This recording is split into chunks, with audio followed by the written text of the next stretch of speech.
Revenge? Tragedy? These are two words that I would have never associated with Power Rangers at all.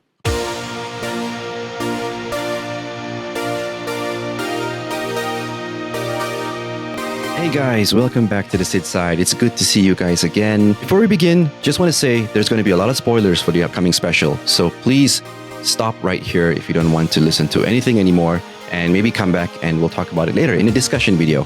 If you're keen to continue, then let's move on. Before we begin, I would just like your humble help to like and subscribe the video if you found it entertaining, of course, because it does help small YouTubers like us. Some of you folks have already been caught up with all the rumors so far, as they have been trickling out slowly since last year until now.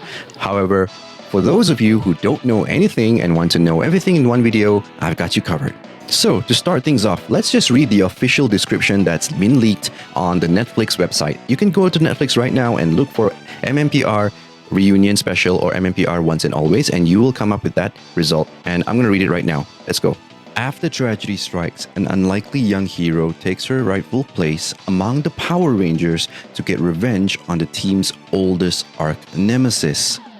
Tragedy and revenge, two words that I would have never associated with Power Rangers at all. Well, besides the villains, I guess. Yeah, that's pretty shocking. So what is this tragedy? I mean, what's really happening? So the only thing that's been bugging my mind is that what if this tragedy that they're talking about is most probably related to Trini, the death of Trini Kwan? Could it be that this arch nemesis, which has been revealed to be Rita Repulsa, by the way, who's coming back as a robotic form, but could it be that, using Power Ranger terms, did Rita actually destroy Trini or something? Because there have been some leak rumors that there's going to be scenes being filmed in a graveyard, so could that be it? Could it be that this tragedy also involves JDF? I hope not. I really hope that it doesn't involve Tommy's story character anymore, because out of respect of JDF, I think it should be handled in another way. However, time will tell. It could also be tied up with the plot of the story, which involves the Robo-Rita, let's call her Robo-Rita, is actually capturing all the Power Rangers around the world and keeping them locked up as miniature figures. You can see this in the picture over here. You can see behind the scenes over there, you can see that they're actually all stacked up.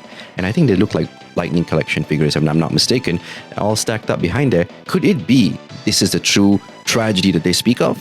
When they highlight the word revenge, I can't help thinking that, Trini's daughter is, going on a vengeance quest with hatred and anger. And I think this is where the senior members of the Mighty Morphin team come down and try to teach her in the ways of the Jedi and the Force. Okay, I'm just kidding. But I mean, basically give her some direction and a moral compass on how to go about this, and that revenge is not the way, and yada, yada, yada. Speaking of senior members, we know that Adam and Aisha are going to be returning as SPA officers.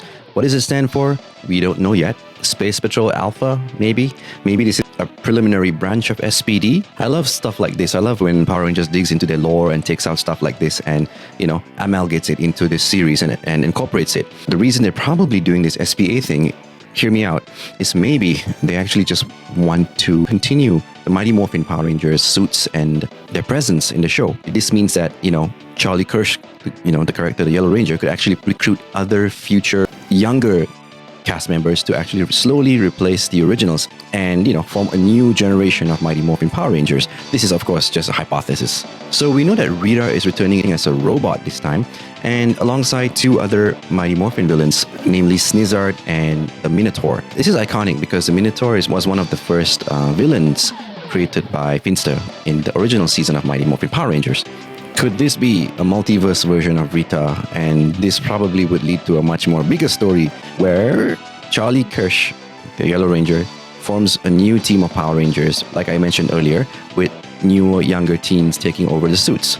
And they go on a mission to defeat Robo-Rita and other monsters and other problems in the wide multiverse of Power Rangers. But this is just, me spitballing again. I wonder if Lord Zed will come back in this special, even if it's just going to be a brief cameo, because he is very much involved in the Cosmicfury season, so I'm just wondering. So, another thing which I am not sure what I feel about it yet is that, to some extent, the Green Ranger is going to be coming back. As we know, JDF wasn't involved in this special.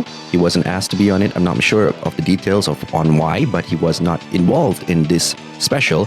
So it's weird to see the suit, be there. I'm just personally hoping that it's just a flashback and they used some previous ADR. It just doesn't feel right. at least in my opinion. Now, just personally in my opinion, two things that I would like to see in this special would be, to some extent, the return of the original Megazord one more time. We did see the original Megazord in Beast Morphers for a short period of time, and I didn't think the scene did it enough justice. So I hope that there's actually a short, decent Megazord battle, just, for the good old days. Just look back one more time. Finally, you cannot have Power Rangers without its iconic theme song, and I really hope, to some extent, they bring back the original song that's sung by Ron Wasserman and incorporate it into the show. A bonus would be including some of the older Ron Wasserman tracks, like Fight, 541, and all those amazing rock songs that they used to play in the background of the show when the fights were happening. There's only so much that you can stuff into a 1-hour episode. So, I just hope that the pacing is not rushed. I hope they take their time. I hope everything just feels very fluid. I hope that they're also garnering towards the wider audience, because this is going to be publicly available worldwide on Netflix, and a lot of people in their 30s and 40s want to watch the show. And we know that Power Rangers isn't something like, it's not meant to be catered to adults, but come on, we grew up with the fan base. A lot of franchises have grown up with their fan bases as well, and I hope they just incorporate a little bit of, the nod and respect to the fans as well as they make the show. But the show has been done, it's already been filmed, so we just have to wait and see. So I guess that covers the bulk of rumors, and if I missed anything out, please comment below. I'm not perfect, I may have missed out a few details.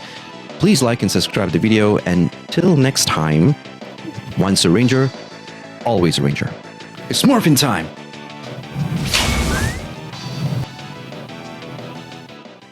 It's morphing time! Shit, I did that wrong, right?